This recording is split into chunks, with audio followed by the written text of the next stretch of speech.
Selamat datang di YouTube channel Inspire Community Center. Kami senang saudara terhubung dengan kami saat ini. Saudara juga dapat membagikan YouTube channel ini kepada teman, kerabat, dan sahabat yang lain. Inspire Community Center atau yang kerap kami sebut dengan ICC terletak di Faith Hotel Cihampelas, Bandung di lantai 6. Setiap minggunya kami mengadakan 3 kali ibadah. Ibadah pertama dimulai pukul 8 pagi, ibadah kedua dimulai pukul 10 pagi, dan ibadah ketiga dimulai pukul 12 siang. Setiap ibadah disertai juga dengan ibadah anak-anak atau yang kami sebut dengan iKids. Jadi tunggu apa lagi? Mari beribadah bersama dengan kami. Saudara, untuk dapat bertumbuh kita memerlukan orang lain. Dan ICC memiliki komunitas kecil yang kami namakan iClick. Dalam iClick, kita bisa bersekutu bersama saudara seiman lainnya, saling membangun dan juga menguatkan. Tersedia komunitas kecil untuk keluarga atau married couple, single, dan mahasiswa atau college. Saudara bisa memilih lokasi atau waktu yang sesuai dengan ketersediaan waktu saudara. Daftarnya di link berikut ini ya. Setiap hari itu baik, sebab ada Yesus bersama kita. Amin. Everyday with Jesus. Saudara bisa mendapatkan renungan setiap hari yang akan dikirimkan ke WA saudara. Hubungi hotline gereja ICC di 081 220 222 111. Devotion, sharing firman Tuhan secara singkat, tayang setiap hari Selasa dan Jumat melalui Instagram ICC Bandung dan YouTube channel Inspire Community Center. Weekly Bible Study. Yuk belajar Alkitab lebih dalam bersama gembala kami, Pastor Chandra Sunjaya. Setiap hari Rabu pukul 6.25 pagi di Instagram @ChandraInspire. Tertinggal atau ingin mendengarkan ulang khotbah mingguan? Tenang, kini saudara bisa memperoleh kumpulan khotbah ICC Bandung dengan cara scan barcode ini dan pilih sesuai dengan kebutuhan saudara. Sebagai pengikut Kristus, kita wajib meneladani apa yang sudah Yesus lakukan. Baptis selam adalah salah satu tanda bahwa kita percaya kepada Tuhan. Baptisan selam diadakan pukul 12 siang atau setelah ibadah kedua setiap minggunya atau weekday dengan appointment. Saudara bisa mendaftarkan diri mengikuti baptis selam di 081 220 222 111. Saudara dapat memberikan persembahan melalui e-banking atau m-banking dan transfer ke nomor rekening berikut ini. Selamat menikmati firman Tuhan yang akan dibagikan. Mari kita catat, bagikan, dan lakukan setiap firman yang kita dengar hari ini. Nah saudara, kita akan lanjutkan ini finally this is the end of this seri ini. Sudah berjalan 4 kali. Puji Tuhan, judul serinya adalah Waktu Aku Lemah, Aku Kuat. Dan saya percaya, saya berdoa seri ini bisa menolong setiap kita untuk tetap kuat di dalam Tuhan. Ya, karena Tuhan Yesus baik dan kuasanya terus bekerja dalam kehidupan setiap orang yang mengasihi Dia. Dan kalau dia di antara kita yang miss beberapa khotbah yang mungkin lalu-lalu, bisa lihat di YouTube-nya karena masih tersedia di ICC Bandung ya, YouTube-nya 1, 2, 3 dan yang kali ini adalah yang keempat. So, are you ready? Are you ready?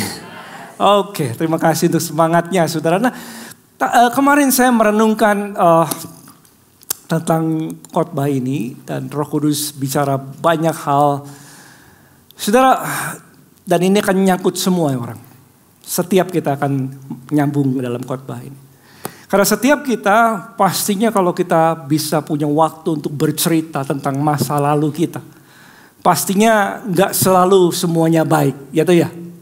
Ya, kalau saudara dikasih kesempatan untuk cerita masa lalumu, mungkin banyak di antara kita yang menangis. Banyak di antara kita yang akan teringat akan apa yang terjadi dulu. Dan saudara bisa bercerita, aduh saya pernah ditipu sama orang. Saya lagi kumpulin duit banyak-banyak begitu untuk mulai usaha. Ya, dari jerih payah yang Tuhan berikan, terus tiba-tiba mulai usaha belum apa-apa sudah ditipu sama orang, dibawa kabur uangnya dan lain sebagainya. Saudara, hal-hal demikian mungkin banyak di antara kita yang pernah mengalami. Ya, kita pernah mengalami mungkin di dalam keluarga, diperkatakan sesuatu yang gak baik, yang sakit, saudaraku. Ya, mungkin pernah dikecewakan sama sahabat sendiri. Banyak macam-macam yang lain mungkin kita hadapi. Nah, saudara, saya bertanya begini kemarin sama Tuhan. Tuhan, apakah mungkin seorang yang punya masa lalu yang begitu kelam, ya, bisa mengalami masa depan yang baik? Itu pertanyaannya, saudara. Itu yang mau kita jawab dalam khotbah ini. Apakah mungkin seorang yang punya masa lalu yang kelam, masa lalu yang penuh penderitaan, rasanya di rumah menderita, di tempat kerja menderita, ya, dalam pelayanan mungkin pun ada kekecewaan juga sebelumnya, saudara. Banyak hal. Tapi apakah mungkin seseorang yang punya masa lalu yang begitu kelam, begitu penuh dengan penderitaan, toh akhirnya dia mengalami masa depan yang baik? Nah, siapa di sini yang percaya masa depanmu penuh dengan harapan? Saudara, itu janji Tuhan. Itu janji Tuhan, dan janji Tuhan ya dan amin. Rancangan Tuhan bukan rancangan kecelakaan, tetapi rancangan damai sejahtera yang membawa kita kepada hari depan yang penuh dengan harapan. Nah, saudara, saya ingat cerita tentang Yusuf. Saudara, banyak banget yang kita bisa gali daripada cerita itu. Saya percaya ini adalah satu pelajaran yang mahal sekali kalau saudara belajar tentang kisah apa yang Yusuf alami. Rasanya Yusuf ini ngalamin hal-hal yang sangat berat. Ya, dia dijual oleh orang-orang kakak-kakaknya. Ya, mereka iri hati dan buang Yusuf ke dalam sumur, dan Yusuf mengerang, minta tolong dikeluarkan karena dia nggak merasa bersalah apa-apa. Lalu dia jual ke negeri orang, ya, tanpa tahu masa depannya, saudara, bakalan bagaimana, apa yang dia akan alami. Lalu dia bekerja dengan baik, menjadi budak di sana, nggak ada angin, nggak ada apa, saudara, tiba-tiba jadi budak di situ, dipasung, dibawa ke Mesir, berjalan dengan rantai, saudaraku. Dan sampai di situ lakukan pekerjaan yang baik, difitnah lagi sama orang. Dan ketika difitnah, masuk ke dalam penjara tanpa salah. Ya, tanpa kesalahan dia. Dia mengalami penderitaan demi penderitaan, dan pada waktu dia mau dapatkan satu orang yang dia tolong di dalam penjara dan berharap bahwa orang ini akan nolong balik dia, dilupakan. Saudara, dia difitnah, dipenjara, dilupakan, dibuang, dan penuh dengan penderitaan. Tetapi yet at the end of his life, di akhir kehidupannya, Yusuf menjadi penguasa di tanah Mesir. Yusuf Tuhan pakai menjadi perdana menteri di tanah penderitaannya. Nah, saudara, what happened? Kenapa orang yang begitu kelam masa lalunya dapat mengalami masa depan yang begitu indah, dan rancangan Tuhan tetap terjadi dalam hidupnya? Nah, saudara, saya percaya semua cerita ini ada di dalam ayat ini. Apa yang menyebabkan Tuhan bisa terus kerja meskipun Yusuf mengalami penderitaan? Tapi pekerjaan Tuhan terus berlaku dalam hidupnya, dan sampai dia menggenapi apa yang menjadi panggilan Tuhan, menjadi perdana menteri di tanah Mesir, saudaraku. Dan itu terjadi, dan itu kita bisa lihat di dalam ayat ini. Dan pada waktu Yusuf di tanah Mesir, dia menerima anak, dan dia tuliskan ini. Kejadian 41 ayat 51. Dia sudah jadi penguasa di tanah Mesir, dan dia dikaruniai Tuhan anak.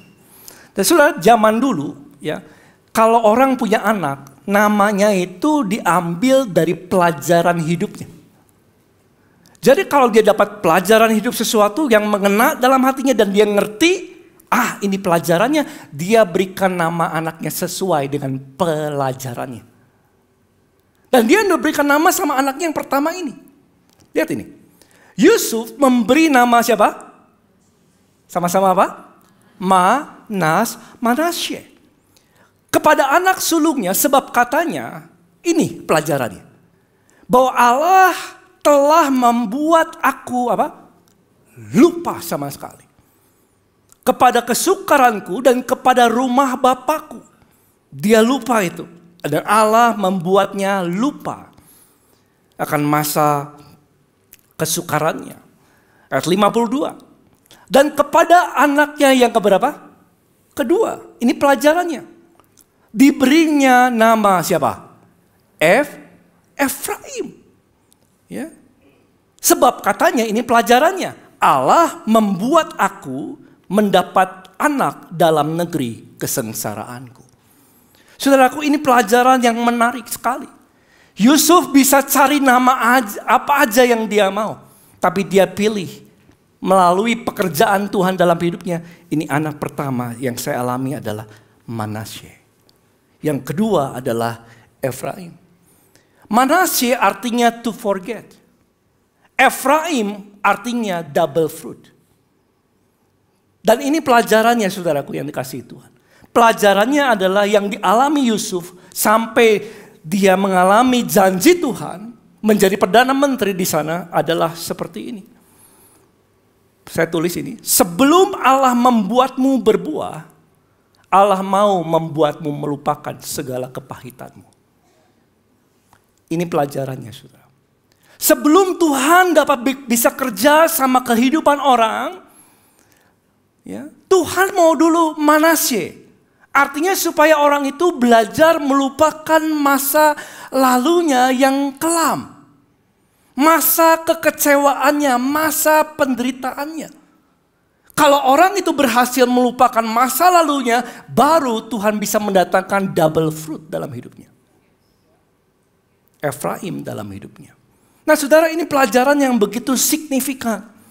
Ya, Tuhan punya rancangan yang besar dalam kehidupan kita. Dan Tuhan mau membawa kita mengalami janji-janjinya, itu adalah janji Tuhan. Yesus katakan kalau aku datang, aku mau memberikan kau hidup dan dalam segala kelimpahannya. Ya, tapi ada hal-hal yang kita harus belajar melupakan. Dalam Alkitab ditulis ada hal-hal memang betul yang harus kita ingat. Misalnya kebaikan Tuhan, perbuatan Tuhan dalam hidupmu, ingat itu. Ya, tapi ada hal-hal juga yang kita kudu belajar melupakannya. Mari saudara lihat dalam Lukas 5 ayat 38. Yesus pernah mengajarkan satu prinsip yang penting ini. Sebelum orang mendapatkan anggur baru, dia harus memiliki kantong yang baru pula. Yuk sama-sama 2, 3 Tetapi anggur dalam kantong yang baru pula. Ya. Ini konteksnya memang pengajaran Yesus harus diterima dengan hati yang sudah dibaharui. Tapi prinsipnya sama. Untuk berkat yang baru tercurah dalam kehidupan orang, orang itu harus memiliki hati yang baru. Amin. Berkat baru membutuhkan hati yang baru atau yang sudah dibaharui. Orang-orang yang gak lagi terikat akan masa lalunya. Orang-orang yang tidak lagi terikat oleh penderitaan dan kekecewaannya. Dan Yusuf berhasil. Puji Tuhan ya. Yusuf berhasil melupakan itu semua. Masa lalu yang kelam, difitnah, dibuang, dilupakan. Menderita tanpa salah. Semua itu di dalam Tuhan dia berhasil melupakannya. Karena Allah yang sama membuat Yusuf berhasil, Allah yang sama membuat Yusuf melupakan masa lalunya. Allah yang sama, saudaraku. Yang mengerti kata-kata amin. Allah yang sama. Dan Yusuf berhasil. Maka itu setelah dia menjadi penguasa, ya, dia bisa menerima istri Potifar. Gak ada cerita dia balas dendam. Ya, meskipun dia menjadi penguasa di Mesir, ya, dia bisa menerima kakak-kakaknya yang telah iri hati membuang dia. Mau membunuh bahkan Yusuf pada waktu awal-awalnya. Yusuf gak kecewa, Yusuf bisa terima mereka. Kenapa? Karena Yusuf telah berhasil melupakan masa lalunya. Saudara, Siapa di sini pernah punya masa lalu yang gak enak? Coba angkat tangannya tinggi-tinggi, saudara.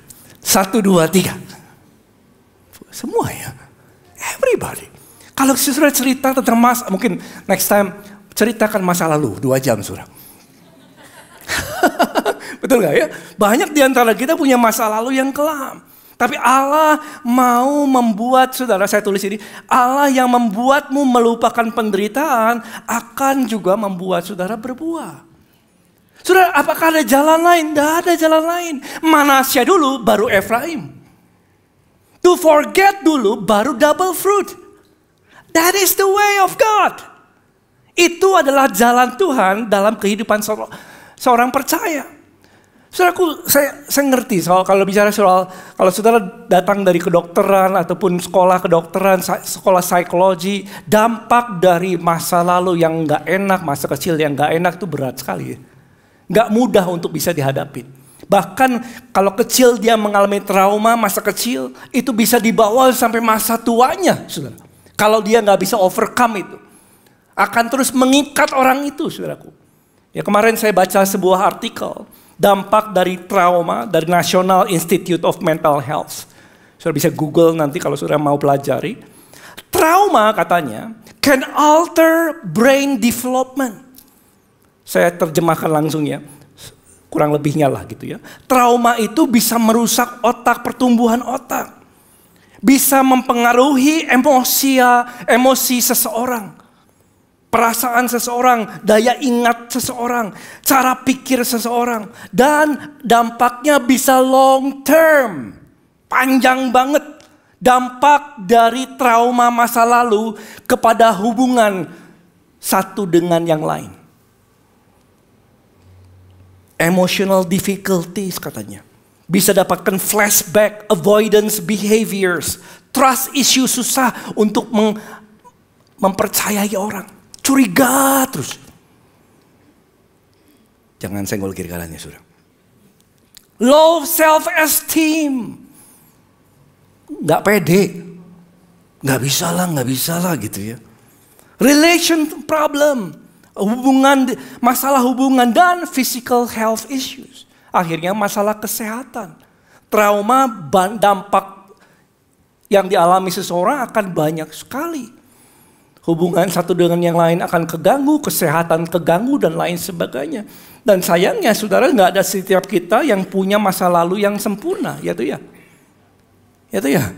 Setiap kita nggak punya masa lalu yang sempurna, tapi Yusuf berhasil melupakan masa lalunya, kepahitannya, penderitaannya.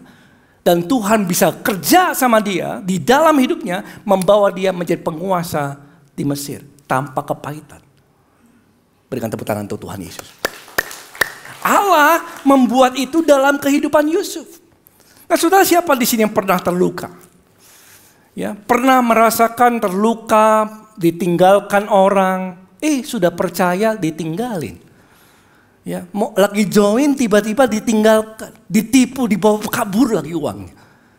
Saudara, dilupakan orang, nggak diakui, nggak didengar dan lain sebagainya.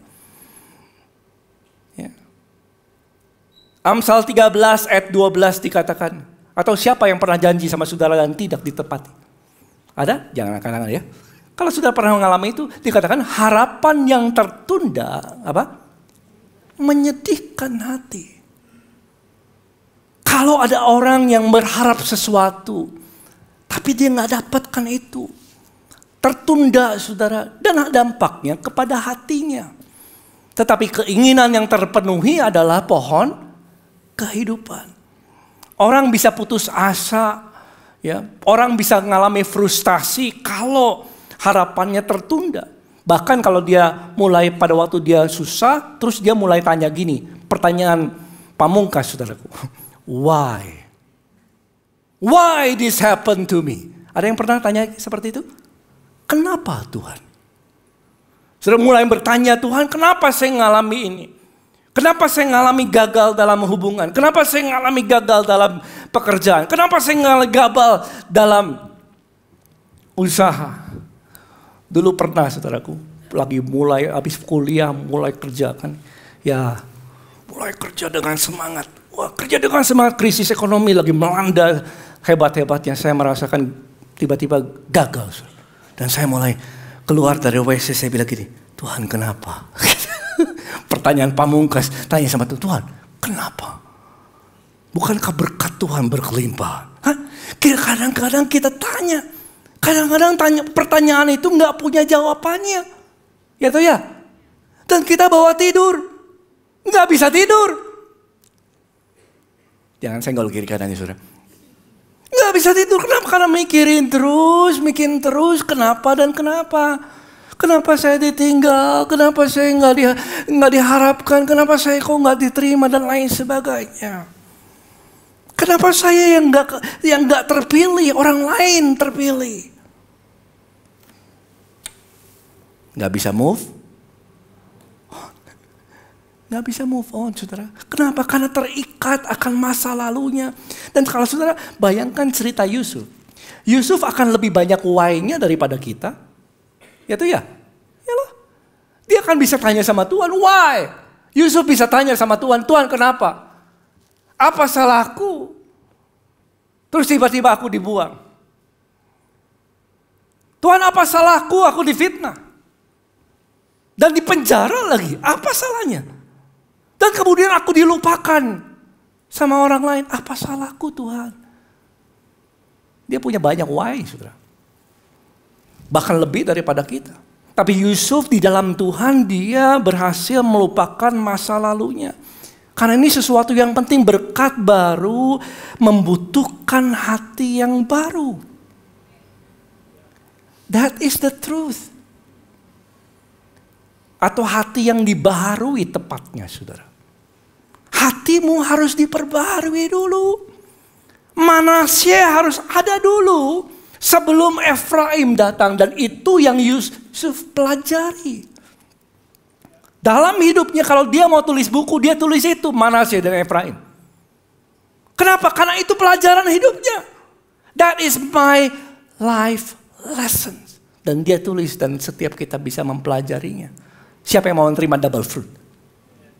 Kata sebelahnya, Manasye dulu. Amin. Manasye dulu, karena setiap kita harus belajar melupakan masa lalu. Yang menderita kekecewaan dan pahit dan lain sebagainya. Firman Tuhan kepada bangsa Israel yang sedang dalam penderitaan dibuang di Babel dikatakan Yesaya 43 ayat ke-18. Firman-Nya janganlah apa? Ingat-ingat. Janganlah ingat-ingat hal-hal yang dulu. Siapa yang pernah ketemu orang terus dia selalu cerita masa lalunya? Banyak ya? Kadang-kadang kalau cerita masa lalunya yang kelam, ketemu lagi ceritanya yang sama. Ketemu lagi cerita yang sama. Diulang-ulang. Itu cirinya saudaraku. Masih terikat masa lalunya. Ya. Jangan ingat-ingat hal-hal yang apa? Dahulu. Jangan perhatikan lagi hal-hal yang dari zaman purbakala. Kenapa? Tuhan harus katakan ini kepada bangsa Israel yang sedang dalam pembuangan. Kenapa? Ini sebabnya saudara. Mereka harus belajar melupakan masa lalunya. Kenapa? Jawabannya ada di ayat selanjutnya. Karena aku hendak melakukan sesuatu yang baru. Ini jawabannya. Kalau engkau ingat-ingat terus masa lalu, aku gak bisa kerja nih. Untuk melakukan sesuatu yang baru dalam hidupmu. Yang mengerti katakan? Amin. Yang sekarang sudah tumbuh. Aku mau kerja dalam hidup saudara. Kata Tuhan dalam setiap kita. Belumkah kamu mengetahuinya? Aku hendak membuat jalan di padang gurun dan sungai-sungai di padang belantara. Tuhan mau mengerjakan sesuatu yang baru dalam hidup saudara. Tapi Tuhan mau engkau belajar Manasye. Melupakan masa lalu, penderitaan kita, dan mungkin kekecewaan kita. Kok gak ada amin ya? Terima kasih untuk kesunyiannya saudara. Saudara kok gini ya, forget Gampang aja pastor ngomong forget. Apa? What is forget? Apa itu forget? Saudara, forget itu apa sih? Melupakan. Melupakan itu artinya apa? Amnesia gitu. Tiba-tiba lupa semuanya. Melupakan apakah artinya kita menyangkal? Oh, memang betul saya pernah dilecehkan, tapi udahlah, anggap gak ada. Itu melupakan? Atau melupakan itu pura-pura gak pernah terjadi? Bisa gak? Ada mungkin orang berpikir saya sudah melupakan, pura-pura aja gak pernah terjadi. Ignoring what happened. No. That is not forgetting. Melupakan apa yang firman Tuhan ajarkan adalah ini. Masa lalu saudara sudah terjadi. Dan itu adalah faktanya. Dan itu gak bisa berubah. Yang Tuhan maksudkan melupakan adalah supaya masa lalu saudara gak menguasai hidupmu hari ini. Itu artinya melupakan. Melupakan bukan berarti kita forgetting, lupa semuanya. Enggak. Melupakan berarti tidak membiarkan masa lalu mengendalikan hidupmu saat ini. Amin. Ya. Saudara punya masa lalu, saya punya masa lalu, setiap kita punya masa lalu. Dan kita, itu adalah fakta yang sudah terjadi, tetapi kita gak membiarkan masa lalu kita mengendalikan hidup kita hari ini. Jangan biarkan keputusanmu dikendalikan oleh masa lalumu, itu maksudnya. Jangan biarkan panggilan Tuhan terhalang oleh masa lalu saudara. Tapi pastor, saya pernah jatuh sekali, 2 kali, 3 kali, saya trauma. Kalau saya berhubungan lagi sama orang, nanti saya dikecewakan lagi. Firman Tuhan katakan 7 kali orang benar jatuh, dia akan bangkit pula. Jangan biarkan kegagalan, kekecewaan, dan kepahitan masa lalu mengikat saudara maju ke masa depan. Itu namanya forgetting. Yang mengerti katakan amin. Dan Tuhan mau kita belajar manasye, kita belajar melupakan. Kenapa saudaraku? Kalau enggak gimana?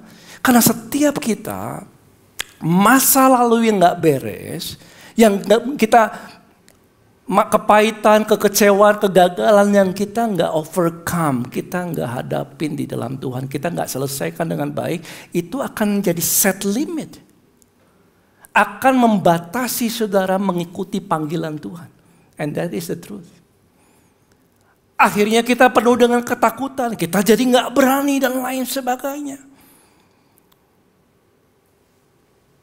Kalau orang dulu pada waktu kecil, ayo maju ke depan. Pas lagi dia maju ke depan dia cerita. Terus diketawain semua sama teman sekelasnya. Lucu lu gak bisa ngomong begini-begini. Lain semua. Wah dia malu. Saudara. Padahal mungkin potensinya adalah komunikasi. Ya atau ya? Bisa terjadi saudara. Sehingga dia nggak mau muncul. Kenapa? Karena dia ingat dulu pada waktu SD kelas 6. Aku pernah dipermalukan di depan kelas semua. And I don't want that to happen again. Banyak gak kira-kira kayak gini sih? Banyak. Semua orang saudara. Everybody. Ada yang kayak gini-gininya. Dalam hidupnya. Selalu ada yang mengikat sehingga kita takut berubah, takut gagal. Kenapa? Karena takut ngalami masa lalu kembali. Sudah ingat bangsa Israel. Bangsa Israel keluar dari tanah Mesir itu bukan dengan tangan gampangan, saudara, tapi tangan yang kuat. Mereka melihat mujizat Tuhan itu nyata, tapi mereka ini sudah lahir sebagai budak. Ratusan tahun di Mesir. Ya, bangun, lahir di tanah Mesir sebagai bangsa Israel. Pada waktu itu kerjaannya adalah budak. Bangun piramid, bangun jembatan, bangun ini, bangun itu. Budak saudara. Ya. Pada waktu Tuhan panggil mereka melalui pimpinan Musa. Keluar dari Mesir perbudakan menuju tanah perjanjian. Mereka keluar dengan mujizat. Mereka keluar dengan tangan Tuhan yang luar biasa. Tapi di luar sana mereka gak bisa move on. Dalam pikirannya masih terikat masa lalunya. Jadi kapan terjadinya? Begini kejadiannya. Pada waktu ada kesukaran, tiba-tiba maunya ke belakang. If everything is fine, then nothing will surface. Tahukah saudara, dalam hidup kita, tekanan itu bisa memunculkan apa yang ada dalam hati saudara. Ya itu ya? Ya. Kalau nggak semuanya baik-baik, mungkin nggak kelihatan. Tapi ketika ada tekanan, tiba-tiba muncul sesuatu. Apakah ada halangan? Apakah ada kepahitan? Dan pada waktu bangsa Israel keluar dari Mesir, mereka nggak bisa move on dengan masa lalu mereka. Mereka bilang gini, Bilangan 11 ayat ke-5. Kita teringat. Apa? Kepada ikan yang kita makan di Mesir. Kita teringat. Gak bisa move on, saudara. Teringat. Dulu di Mesir gak makan, gak bayar apa-apa. Bener gak ini? Mereka bayar dengan nyawa mereka, saudara. Terus apa lagi? Kepada siapa yang suka mentimun di sini? Ada yang suka timun? Di jus bagus untuk fiber. Ya, kalau yang sembelit boleh tuh. Semangka bagus untuk darah juga. Jangan kebanyakan. Bawang preai apa tuh? Ya, cari sendiri ya suruh. Bawang merah, bawang putih. Wah, kami teringat. Dia bilang begitu, saudaraku. Kami teringat. Sudah tahu? Tambahkan lagi, ayat 6. Sekarang kita kurus kering. Sudah pernah dengar keluhan orang? Ya, apa yang keluar dari mulut? Sumbernya dari hati. Sudah tahu, orang yang kepahitan dengan masa lalu, mudah sekali. Biar dia cerita. Biar dia cerita. Pada waktu dia sungut-sungut, pada waktu dia cerita, kita bisa dengar apa yang menjadi kekecewaannya. Gak ada sesuatu apapun kecuali mana ini saja yang turun dari langit.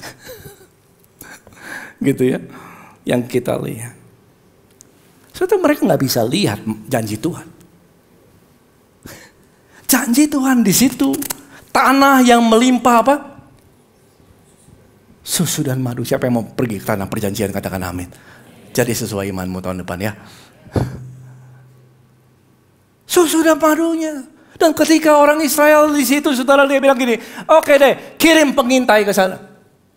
Dan mereka pergi, saudara, bawa pengintai masuk ke tanah perjanjian. Dan mereka ambil hasil bumi dari tanah itu.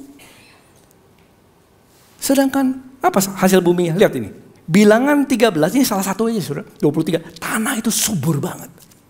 Dikatakan begini, ketika mereka ini pengintai sampai ke lembah Eskol, dipotong merekalah di sana suatu cabang dengan setan dan buah anggurnya.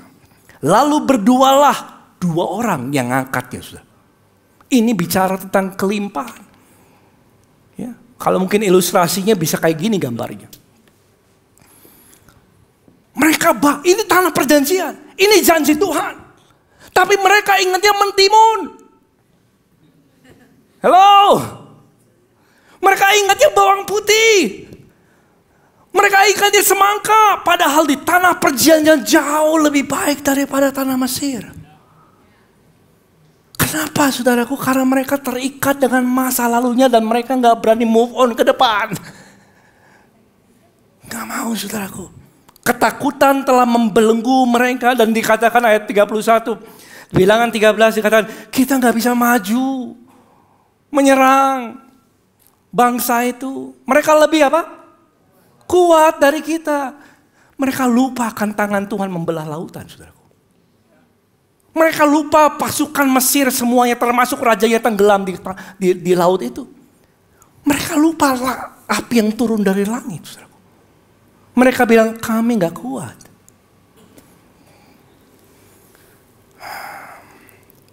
Sudah kalau dengar ada orang cerita gini, draining. Apa draining itu? Ci-nya habis saudara. Ci itu apa ya? Tenaga ya. Habis lah dengerin. Orang komplain itu. Saya gak bisa, gak mungkin, gak bisa, gak mungkin. Langsung saudara habis. Puji Tuhan untuk konselor-konselor ya. Dikuatkan Pak Tim dan lain-lain. Wah, haleluya. Mereka gak terikat dengan masa lalu mereka. Sehingga mereka gak bisa masuk ke masa depan. Bukannya gak ada masa depan, tapi terikat dengan masa lalu. That's a problem. Itu masalahnya. Dan mereka bersungut-sungut 40 hari, 40 tahun, berputar-putar sampai habis di padang gurun. Habis semua. Dan orang yang masuk ke tanah perjanjian adalah orang-orang yang muda. Orang-orang yang muda yang gak pernah mungkin ngalami tanah Mesir yang masuk. Dan Joshua dan Kaleb juga masuk.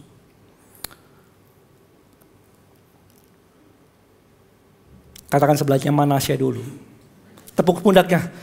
Bro, brother, sis, Manasya dulu. Baru Efraim. Berikan tepuk tangan untuk Tuhan Yesus. Ya. Saudara, ini sesuatu yang penting dan banyak yang lain. Yesus katakan dalam Lukas 9 ayat 62, setiap orang yang siap untuk membajak, tapi menoleh ke belakang, gak layak untuk kerajaan sorga, kerajaan Allah. Setiap orang yang siap untuk membajak tapi noleh ke belakang, lihat masa lalunya. Sama seperti istri Lot. Mau diselamatkan dan dia pergi, dan ketika dia pergi, dia melihat masa lalunya, dia melihat kehidupan yang lama. Padahal Tuhan bilang jangan kembali lagi ke situ, dan dia lihat dan dia menjadi tiang garam, saudaraku. Saudaraku, saya teringat akan Paulus. Paulus ini saya rasa a very good example yang berhasil dalam perjanjian baru yang melupakan masa lalunya. Paulus ini ngeri banget. Kalau saudara bicara CV-nya, dia bisa tulis CV-nya ngeri banget. Pembunuh. Ya, saya telah membunuh. Ya, masukkan orang dalam penjara dan orang takut sama dia. Dengar nama Saulus saja udah gemeter, saudara. Dan Saulus bertobat, namanya berubah jadi Paulus. Tapi dia punya masa lalu gak pernah berubah. Masa lalunya tetap begitu, saudara. Itu faktanya yang sudah terjadi. Dan orang ketika Paulus bertobat, dia punya masalah. Dia punya masa lalu yang begitu kelam. Dan orang takut sama dia. Tapi yet Paulus berhasil sama seperti Yusuf. Dia mencapai garis akhirnya dalam pertandingan imannya. Kenapa? Dan dia menuliskan satu lesson yang sama persis dengan Yusuf. Persis, saudaraku. Lihat ini. Filipi 3 ayat 13. Dalam perjanjian baru. Dikatakan, aku sendiri tidak menganggap bahwa aku telah menangkapnya. Tapi ini yang aku lakukan. Yuk sama-sama 2-3. Apa yang? Dan mengarahkan diri kepada apa yang di hadapanku. Lanjutkan.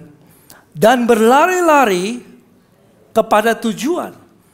Untuk memperoleh hadiah panggilan sorgawi dari Allah dalam Kristus Yesus. Sukses berhasil bagi Paulus adalah ini, saudara. Adalah melupakan masa lalu dan terus maju. Sukses bagi Paulus adalah melupakan masa lalunya, penderitaannya, ikatannya, kekecewaannya, dan terus maju. Bersama dengan Tuhan. Ikuti terus panggilannya. Apapun yang terjadi, itu suksesnya bagi Paulus. Sudah percaya di dalam Tuhan masa depan selalu lebih penting dari masa lalu? Selalu, saudara. Penderitaan kita gak sebanding dengan kemuliaan yang Tuhan sediakan. Masa lalu biarlah berlalu. Masa lalu adalah masa pembelajaran. Masa lalu kita, masa lalu saya, masa lalu setiap kita, saya tulis ini. Masa lalu itu adalah apa? Masa lalu adalah untuk pembelajaran. Belajar dari masa lalumu. Belajar dari masa lalu kita. Tapi masa ini yang kita punya adalah untuk perubahan. Dan masa depan kita adalah tujuan. yang Tuhan sediakan.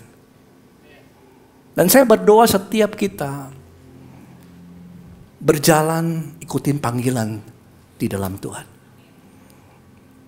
Saudara, bagaimana sih orang tahu orang itu masih terikat atau enggak?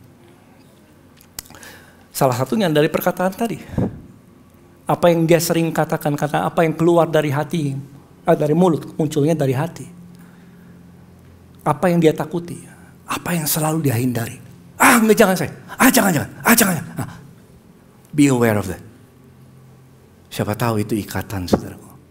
Masa lalu yang membelenggu, saudara. Meskipun kau punya panggilan, meskipun kau punya potensi di dalam Tuhan, dan Tuhan mau kau dibawa masuk ke dalam rancangan Tuhan, tapi kita takut. Apa yang kau takuti? Apa yang saudara takuti? Saudara datang sama Tuhan. Tuhan, ketakutan ini benar enggak? Reveal to me, Lord. Siapa tahu ketakutanmu berasal dari masa lalumu. Dan ketika itu ada dalam hidup seseorang, itu yang menghalangi saudara. Dan menghalangi setiap kita. Untuk masuk ke dalam masa depan yang penuh dengan harapan. Dan Tuhan harus kerja dalam hidupnya Yusuf. Dengan penderitaan yang trauma yang begitu parah, saudaraku. Dan dia melupakan masa lalunya. Sehingga Tuhan bisa kerja menghadirkan Efraim. Double fruit. So this is the message. Pesan Tuhan bagi setiap saudara dan saya adalah ini, saudara. Ketahuilah bahwa Tuhan punya rancangan yang indah bagi setiap kita. Saya nggak tahu di antara mereka yang tadi ditabiskan pelayan Tuhan akan jadi apa ke depan.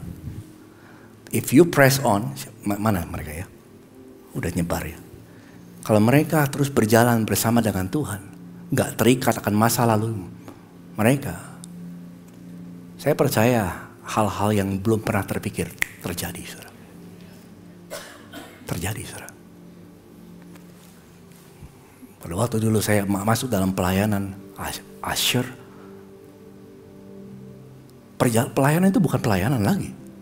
Pelayanan menjadi journey, menjadi perjalanan. Sampai hari ini. Dan Tuhan tuntun, Tuhan bentuk dalam segala kepusingan, dalam segala penderitaan, dalam segala kekecewaan. Kok jadi curhat ya? Yeah, it's a lot. It's a lot. Mau menderita, mau susah, mau gimana pun, kan khotbah harus jalan. Istri saya bisa cerita ini. Tapi if you keep pressing on, kalau saudara terus berjalan bersama dengan Tuhan, Tuhan yang akan memampukan kita. Itu janjinya. Dan saya berdoa setiap kita alami tanah perjanjian. Mari kita bangkit berdiri, saudara.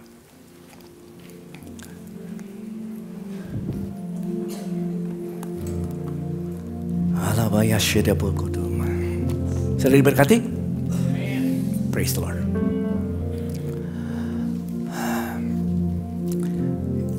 Now, this is what I see. Ini yang saya lihat.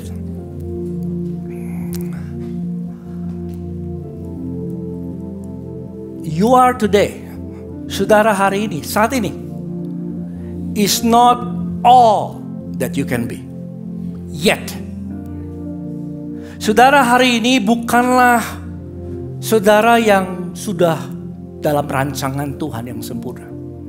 Masih ada pekerjaan Tuhan dalam hidupmu. Masih ada potensi buah-buah yang perlu kau hasilkan di ladang Tuhan. Dan mungkin selama ini saudara tahu panggilan Tuhan. Selama ini saudara tahu bahwa itu yang baik. Tapi mungkin kita ragu, kita khawatir akan apa kata orang. Bagaimana kalau saya gagal? Bagaimana kalau ini dan itu dan lain sebagainya. Tapi engkau tahu di dalam hatimu bahwa itu adalah panggilan Tuhan. Setelah hari ini kita mau ngambil satu langkah iman di hadapan Tuhan. Kita mau memutuskan dengan iman in the name of Jesus. Setiap kekecewaan, setiap masa lalu putus. Putus. Are you ready? Are you ready for this? Mari kita pejamkan mata kita. Kita datang kepada Tuhan. Sebentar kita nyanyikan satu lagu. Dan biarlah hadirat Tuhan memenuhi setiap kita. Saudara, dalam lagu ini saya nggak janjian sama Yudit. Lagu ini adalah lagu di mana dokter katakan sama saya, sama keluarga kita, kamu gak akan punya anak 2 tahun. Dan Tuhan kasih 3 orang anak, saudara. Dalam lagu ini saya merasa sangat diberkati dan hadirat Tuhan turun. Dan saya percaya hal yang sama terjadi saat ini. Let us pray. Kasih Tuhan Yesus. Sujud di altarnya, ku bawa hidupku. Ku terima anugerahnya, Dia ampuni dan bebaskanku. Kasih untuk hadirat-Mu Tuhan, kesembuhan, pemulihan.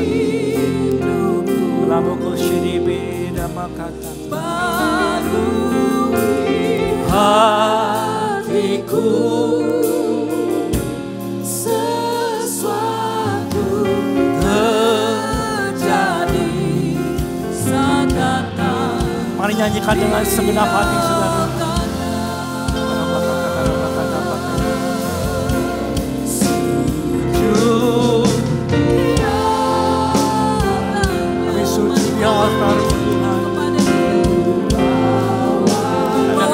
Kami dapat hanya pada Yesus.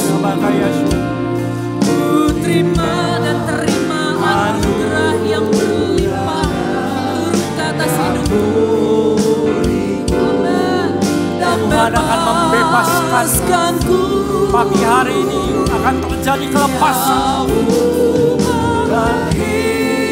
Banyak orang yang akan dipulihkan.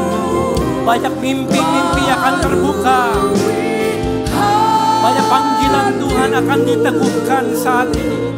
Sesuatu terjadi dalam hadirat-Mu Tuhan.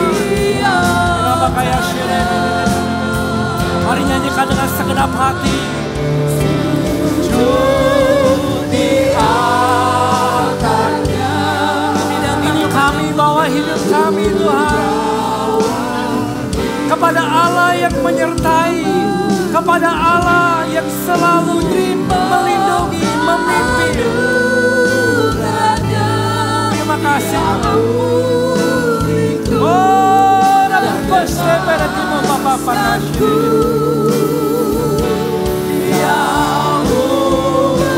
Kau yang mengubah, Kau yang mengubah. Hatiku, perbarui kami Tuhan. Terjadi saat datang Dia.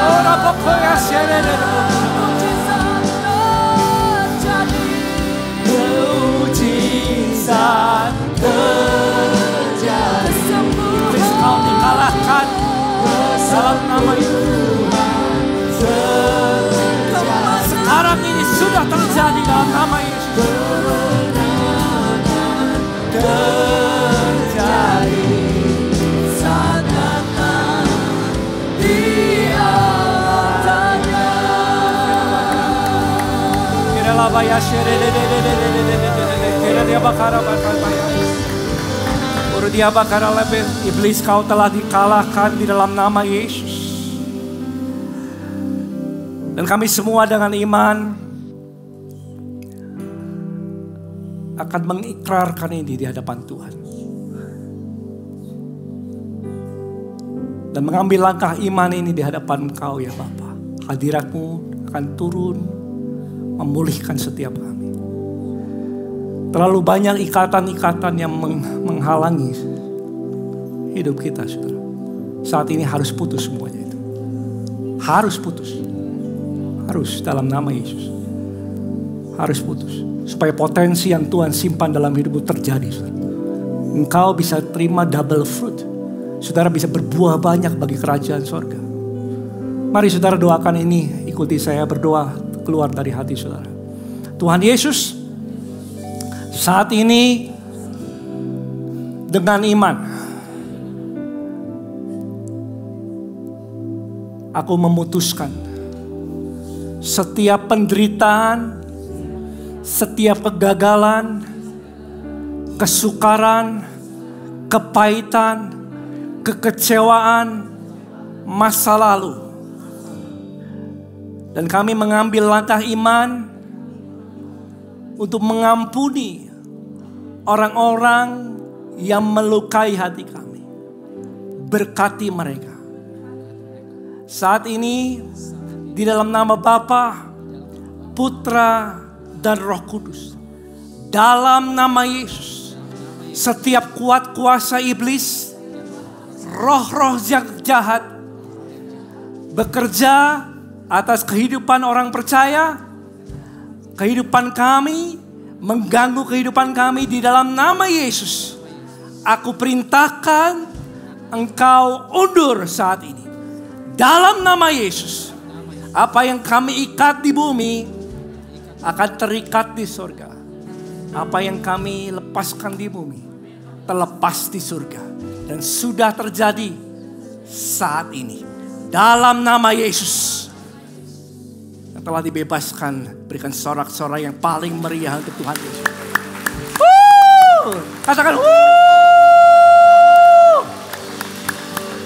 Bapak, terima kasih Tuhan Yesus bahwa kami masuk ke dalam rancangan-Mu. Teruskan pekerjaan-Mu Tuhan. Karena masih terlalu banyak rancangan-Mu yang belum digenapi. Dan kami bersukacita karena pimpinan Tuhan sudah terbuka. Langit terbuka, kuasa Roh Kudus bekerja. Terima kasih Bapa. Terima kasih Tuhan Yesus, kami telah terima firman ini. Dan firman ini akan menjadi rema dalam hati setiap orang percaya. Dalam nama Tuhan Yesus. Ini berkati, katakan amin. Katakan sebelahnya Manasye, baru Efraim. Praise the Lord.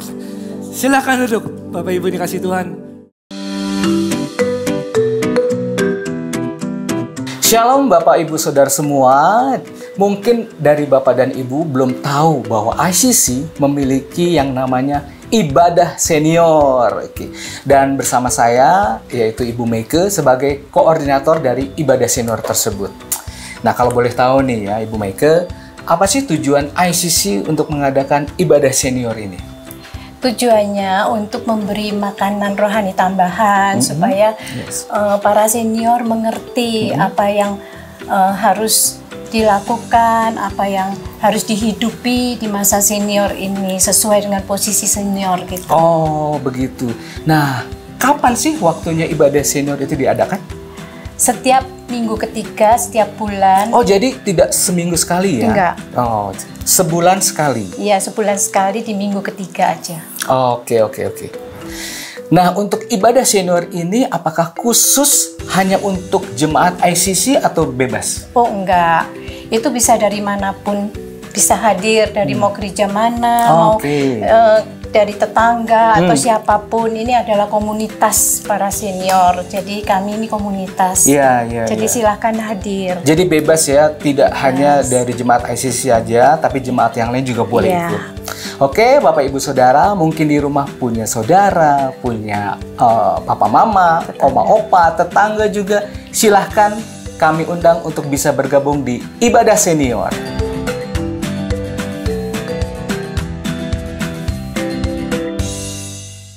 Oke, sesuai dengan video tadi ya, kami mengundang Bapak Ibu, Opa Oma yang berusia 60 tahun bisa datang ke ibadah senior yang akan dilangsungkan pada hari Sabtu tanggal 22 Juni 2024 jam 10 pagi.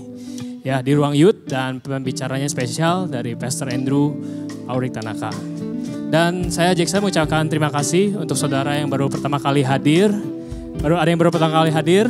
Ya, kami ucapkan selamat datang. Kami senang saudara ada di tengah-tengah kami. Dan saudara sebelum pulang bisa mengunjungi welcoming mengunjungi meja informasi untuk menerima welcoming gift dari kami. Oke, kami mengingatkan kembali untuk saudara yang belum tergabung di dalam iClick, come on kita gabung dalam iClick karena kita bisa saling mengenal, saling bertumbuh tentunya di dalam Tuhan, dan kita bisa saling fellowship satu dengan yang lainnya. Saudara, ada beberapa kategori juga dalam iClick, sesuai umur, sesuai status, dan tempat tinggal. Jadi saudara bisa daftar segera di meja informasi, atau saudara kenal dengan beberapa leaders tempat ini, bisa langsung saja ke mereka. Oke, ada beberapa pertemuan, ada beberapa informasi yang lainnya. Yang pertama adalah ada Camp Youth yang akan dilangsungkan di tanggal 11 sampai 12 Juli di Villa Air Istana Bunga dengan judul Dream Catcher. Ya, dalam kegiatan camp ini akan banyak kegiatan seru di mana anak-anak bisa saling belajar dan tentunya bisa fellowship juga. Ya, bisa saling bangun hubungan satu dengan yang lainnya. So, bagi Bapak Ibu yang punya anak di bangku SMP SMA bisa ajak anaknya untuk daftar di acara ini. Dan selanjutnya yang terakhir ada Departemen I Can Serve yang akan mengadakan misi collab dengan iClick Youth dan College. Jadi akan diselenggarakan kembali misi di SOS Children Village Kinderdorf Lembang di tanggal 22 Juli jam 9 sampai jam 12 WIB. Dan kami mengajak anak-anak muda untuk bisa tergabung di acara ini. Kita bisa jadi berkat bagi mereka semua yang ada di sana. Dan bagi saudara yang ingin berperan serta dalam misi kali ini juga dapat juga dilakukan dengan memberikan dukungan dana yang dapat disalurkan melalui CK Inspire Community Center BCA 0088997771. Dan informasi dan pendaftarannya bisa langsung menghubungi Ibu Francisca. Oke, sekian informasi hari ini. Mari kita semua bangkit berdiri untuk menerima